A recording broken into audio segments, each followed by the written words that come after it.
Hi everyone. So my name is Donnie, and this And is my name is Kayan.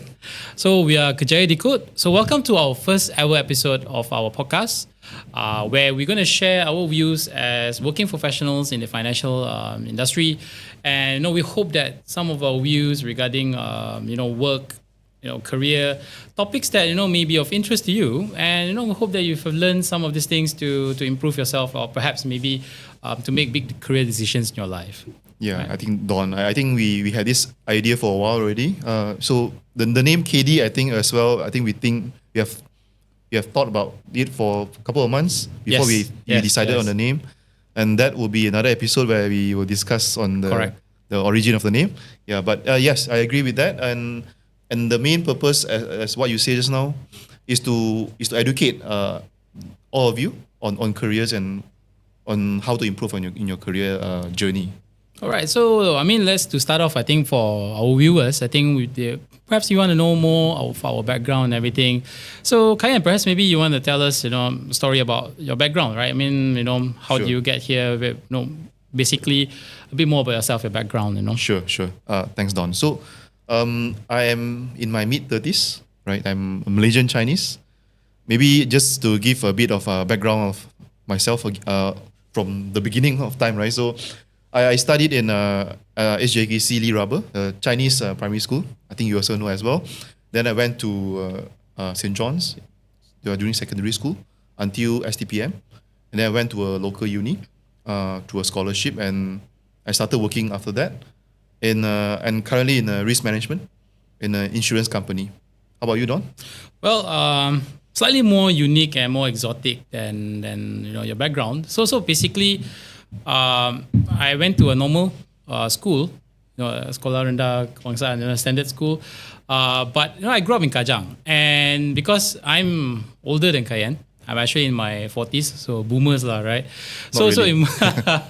so in my generation, I was fortunate enough to actually grow up and go to school in a very diverse environment.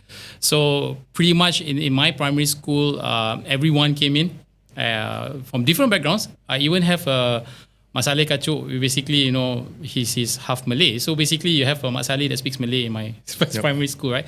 But all of us were bound by the common thing is that we went to standard one speaking English.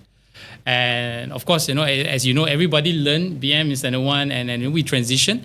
So starts a very diverse school. Go to secondary, equally diverse as well. And just somehow, I've been blessed, or say, been grateful that my life experiences, from personal to work, has been very diverse. So like even in workplace, now I have a background in corporate strategy, business development, and now I'm actually doing sustainability, which is quite a meaningful work, but pretty diverse as well. So I actually grew up in a very diverse environment and still am in a very diverse environment. Yeah. So Right. yeah, very interesting, Don. I think both of us grew up in a very multicultural, multiracial society. But one of the interesting things that we want to talk about here, one of the reasons why we include this introduction, is because the topic of worldview comes out, right? Yep. Kayan comes out from a very different background than me, right? I think pretty much comes from a different kind of education system. I come from a very different education system, but somehow at work we just kind of click, right? And I find that we have very similar worldviews, a lot of things, So it is very interesting in the sense that when you talk about worldviews, how it actually affects one's career, right? Yes. I think one of the key things we can see is that when you have similar kind of worldviews, you tend to hang out together, right? This is where you have cliques or even workplace where do you feel that you belong in the workplace? And I believe it comes down to worldviews, right? And interestingly, Kayan, for this episode, when we say that we want to talk about worldviews, I made some research as well, and everyone's worldviews, right? No matter how different or what on a larger level, at work, it all boils down to 4 different types, right? And so you want to know more of the 4 different Yes, types definitely. of work level worldviews. So the first view is actually survival view, right? Survival view means that you need to work because you need the income to sustain your life, and to a point that a lot of people, or some people, I think in the current economic situation, a lot of people can't afford to retire. You just have to work. So that survival view, right, is a worldview. The second worldview is actually balanced view. Now, this balanced view is not what you think. It's not balance of work-life balance. It's balanced view in the sense that they see work as an inconvenience. It's something uncomfortable but has to be done anyway, right? And because of that, they look at it, yes, it's inconvenient, hence I work. So it's just slightly better than that survival view. Yep. The third view is basically I would say, meaningful view. There are people who basically their views on work, their world views on work is regarding that, is my work meaningful? Am I contributing to something bigger than myself, right? And I believe that is one of those views that's popular, I think, among the younger generation that's coming into the workforce, where they're looking for meaningful work, not just money. And the last view is actually the indifferent view. Now, indifferent view means they don't really care so much about work, right? They feel that, okay lah, whatever I do, I just go with it, and they don't really make the decisions regarding career planning, where they want to go. Hence, and I feel that a lot of people are in that category. I can say that I know a couple of them. So at the workplace, there are people who are basically indifferent about work, indifferent about their careers and everything. So it's very interesting that how all the different worldviews that you can find in the workplace or individuals all boils down to these four categories. And this was a research done, right? There was a research done where they interview people at the workplace, and regardless of what background you come from, what kind of worldviews you hold, or economic status, all falls down to these four categories. Yep. I agree with that, Don. I think from my perspective, I think the survival mode is mainly because it's mainly for the older generation, our parents. So because they are not as rich or as wealthy as the country is not as good as now. So they actually need to survive, right? So they work hard to survive. So our generation, we are a bit balanced. We have to work to pay loans. Your kid, right? So our education, our loans, our credit card loans, our vehicle, our house, right? So I think we are a bit more balanced in that sense. The younger generation, they are more, they want to lead a meaningful life. Maybe they want to go and plant trees. They want to do activities that benefits the society. Not so much of earning money, right? Because maybe their family is a bit richer already. So, and indifferent, I think it's applicable to every level of society. So there will be this type of people everywhere, right? So you're right. I think the last category when you talk about indifferent view is that I find that a lot of people kind of woke up to that. Oh, I've not been planning my career. I have not given a thought about this. At a very, I would say, a slightly more mature stage of their careers, right? Like a lot of my peers, at the 40s, some of them just woke up to the fact that, what is my value out there in the market? Because they haven't really thought about their entire careers. Some of them just blaze through basically a single organization or a single role, but never really give a serious thought, to a point that sometimes some uncomfortable situations will actually get them to think about it. And I think in today's economic environment, this is something that me and you, I think, come across on a daily basis on the newspapers, where you talk about job cuts. Right, a lot of organizations are scaling down. Technology companies, right? Technology companies, especially. Even I think in our sector of the financial institutions, there are some job cuts. In the sense that it's not so obvious, but there are job cuts here and there, mainly due to automation, due to mergers and acquisitions, and of course you talk about it as well. A lot of hiring has been frozen as well. So a lot of these situations may force some of our friends, to really have a deep think about their careers and everything. But my view is that there's no such thing as you're too old or too late for that, right? I mean, Kayan is young, right? So he's very aggressive. You've been flying high and everything. Yeah, which we'll talk about that in the next topic, job hopping, right? Yeah. So the next topic we want to talk about is actually job hopping, right?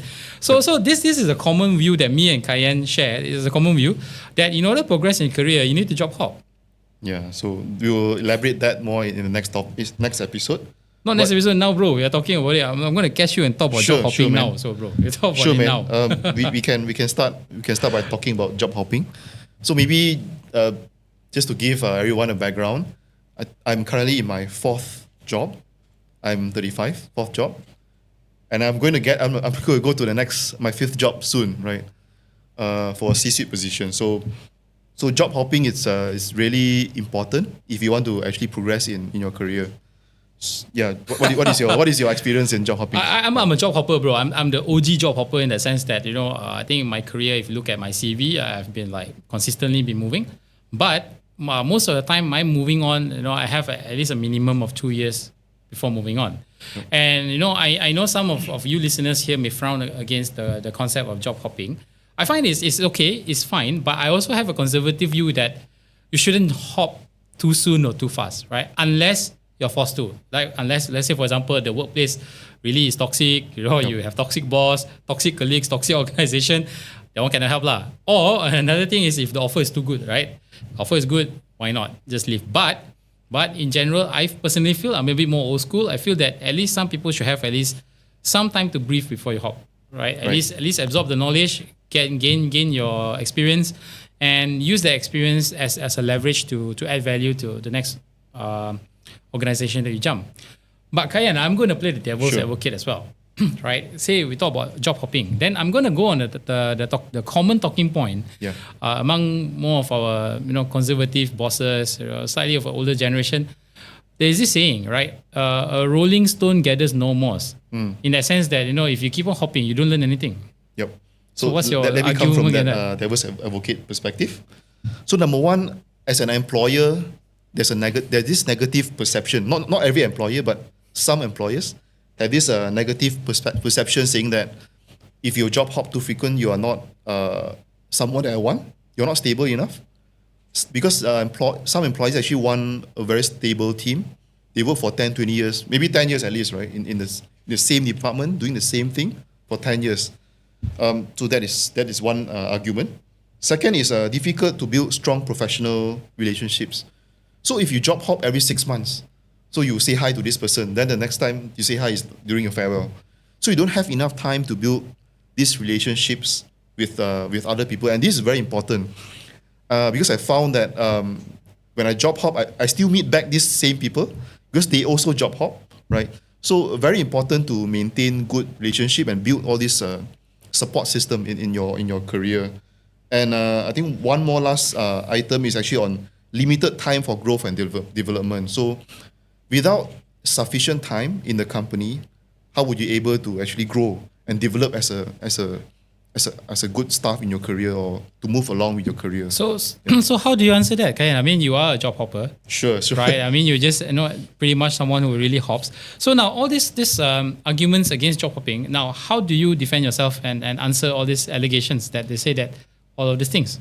Yep. So I think Don, you also mentioned that do not job hop too frequent. That is correct as well.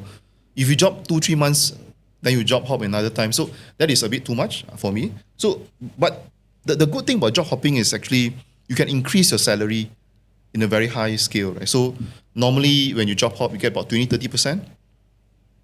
If you stay on, you get about 3 to 5% increment. I think that is the standard among the industry. I'm not sure about other industries, but at least in financial institutions, right?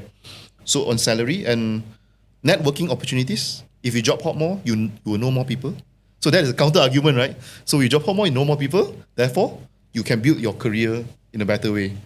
And of course, the most important part, career and advancement, right? So if you don't job hop, promotion opportunities are limited because in one company, there can only be one head, right? So if you don't job hop, you wouldn't be able to be that in that position. So yeah. But I'm going to argue against that because sometimes now what you're advocating here has a risk as well. Because if I were to look at someone's CV and I see that this person has not stayed long in an organization, why shall I hire you? True. Right, it comes to that question. True. I will look at that person's overall CV. If it's just the last job that the person job hop, it's still fine. But if you say for the last 10 jobs, it's just 2-3 months a period of time, right? So that is a red flag for me. So what's your minimum period at a single work before you hop for you? For me, I think it'll be 2 to 3 years before you job hop. But I'm going to hop below 2 years. But I think these are exceptional cases. If you get very good opportunities, why not, right? But for me, it's still based on the overall CV. If your CV history is like every 2-3 months, 6 months, you job hop once, that's a bit of a red flag to me. Okay, so I'm going to chime in a bit on that part to support some of these arguments from a job hopper. Now, my caveat to this is that if you want to job hop, make sure that at your current organization or the organization you are at before you hop, you have to gather sufficient new knowledge and new experiences that can be transferred to the new organization. And now what I say is this. If let's say, for example, I was in my current organization, I've been handling certain tasks, certain subjects that's interesting, that's new. You put in your 110% effort into it, making sure that initiatives that's given to you, translates into execution well. And you know that, look, I can take this knowledge, I have enough knowledge and experience on this part to move on to the new organization, So that, I believe, should be one way. You shouldn't job hop for the sake of money as well. Because I know one of the key topics right now on the internet is that, people are, okay, I want to go just purely for money. But I want to caution people out there as well. You shouldn't job hop purely for money, right? One of the reasons you should consider whether you should stay or should go is whether your current organization actually takes care of the employees' welfare. Does it take care of you, right, Kayan? I think that's one of the most important thing. Like, for example, if a company may not pay you well, you've been paid average in the market industry, but has great benefits, great flexibility, right? You have good life balance and everything. And I think you should consider that as well, right? Because I feel that, yes, I've hopped and everything, on my younger days when before I got married and everything, but I feel that someone that, has grown older than you, I feel that people, especially if you're in a mid-career stage, like me, I think you should consider what you have on the table first before you hop, because you may not get back everything that you have, the good times, the good bosses. A lot of these are actually by luck. So if you stumble something, let's say you are in a very good space, I think you should actually at least do some thorough research and ask yourself this question: what do you want in your career before you make any decision to hop? Exactly. Right? So that will be my advice when it comes to job hopping. Exactly, Don. I think ultimately it boils down to your career aspiration. So one example I can give is I always wanted to be a chief risk officer, right? So I work towards that goal via job hopping or via internal promotion. That is what I always do, right? So to hit the goal, what do you need to do? Trainings, opportunities to perform in the company, right? So once you have that, you work towards that, and then you think, how do you want to achieve that goal of yours? Via job hop or via other alternatives? I mean, you can internally promote to the position that you want, provided there's an opportunity, right? So if that organization do not have that opportunity for you, why not consider to job hop? I mean, if you have that type of career aspiration. But if your aspiration is just to earn more money, I think that's a different story, right? Money is, for me, is not the pure indicator for job hopping, right? You need to see other factors as well. So I think if I were to share this with listeners, if you want a job hop, make sure you have a plan, right? Number one, I think you need to set up what is your career goals. What do you want to achieve, right? When you set up your career goals, and then you put in the place that the initiatives or the actions you want to take to go for it, and then only job hop is just one of the opportunities you can actually, okay, I want to achieve my goals, but it shouldn't be for purely the reason of monetary lah. Yep. Okay, Agreed. Purely for that, I think it doesn't work. Agree. Because you will stumble to a point where you become too expensive with nothing to offer. And that's the worst thing, right? You have to look at yourself as a business, as an individual. What can I offer my client? In that space, is your employees are your client in a lot of ways. So what do you offer your client, right? And your pricing, in other words, your pay package should be your pricing. Yep. So this is one of the tips that I always go, like I share with you how I think. I always think myself as I'm a service provider, right? My employment is like a service contract, which it is a service contract. I provide my knowledge, my experience, my know-how to the organization, which I look at it as a client. So I need to do the best for my organization. At the same time, I want to make sure I add value to how much you're paying me. So if I were to go to another organization and I say that, look, this is what I'm looking for, but I always tell them, for that, this is what you're going to get, right? And that formula always works, because when you keep on adding value, this is where, you need to always add value in order to get more. But you can't say that, you can't expect to just contribute the same thing, get a higher pay. That doesn't work in real life, lah. Yep. Right? I think we have seen enough people stumble with that kind of mindset, thinking where I just do not like whatever I'm doing now and get a better pay for it. It doesn't work that way. It doesn't work that way. It doesn't work that way. I mean, why would the future employer pay you more for the same thing that you're doing? So it just doesn't make sense, right? So you need to offer more value to the correct. So employer. I think if you're thinking of like, getting a higher base pay and everything, number one, make sure you have something different, additional value you can give to the next employer that may be of value for them. Because maybe in your organization, whatever you're giving is not that valuable because there may be enough team members. Right, you're just one of the many that has the same skill set, have the same knowledge, have the same experience to contribute. Hence, that's why you're at that pay grade. But some organizations may need that experience and knowledge. They have a gap. So because of that, this is where you can add value and say, hence, why pay me more? Because I can add in this. And make sure you deliver that, right? Don't go and condemn, say that, I can do this, then you become like most of the contractors in Malaysia. Under deliver. And I think apart from that, when you look at your career, you also need to look at the demand of your job, right? So if you're doing something that has no demand, why not consider to move towards something else that is more in demand? For example, nowadays, I think generative AI is a trend. Why not move towards that direction? So last time people always tell me, learn coding, then you'll be successful. Before that, go become a lawyer, become an engineer, become a doctor. So these are all very traditional type of career. Why not study the market, then decide where to go after that? And now I think the Malaysia is actually a market for employees. Employers are able to actually attract talents because a lot of our talents actually move to Singapore. So we have a vacuum of talent. So just take advantage of that vacuum. Learn more about the industry that you are in, and improve yourself, right? To achieve your career goals. I think that's a very valid point that you talk about, in terms of you need to self-improve, right? Talking about the AIs and everything. I think this is a very hot topic right now. Which, I hope maybe we can cover this in the next episode that we have. So, because there's going to be a lengthy one about self-improvement. Right. Definitely. So for this episode, we hope that, you have learned a bit more, just slightly a bit introduction of ourselves. We will spill more as we go along. Yep. But I think what we want to wrap up today's for this episode is that pretty much your worldviews will determine on how you're going to thrive or survive at the workplace, right? So that's one, right? I think number one, always have an open mind, right? That there will be people with different worldviews, and you need to always have that shift in worldviews accordingly to your situation, and in order for that to survive. I think another second point is self-improvement, guys. You really need to learn up skills, take out new skills so that you can actually add value to other organizations, and hence, perhaps opportunity to move, to hop. But, always remember it's a two-way street.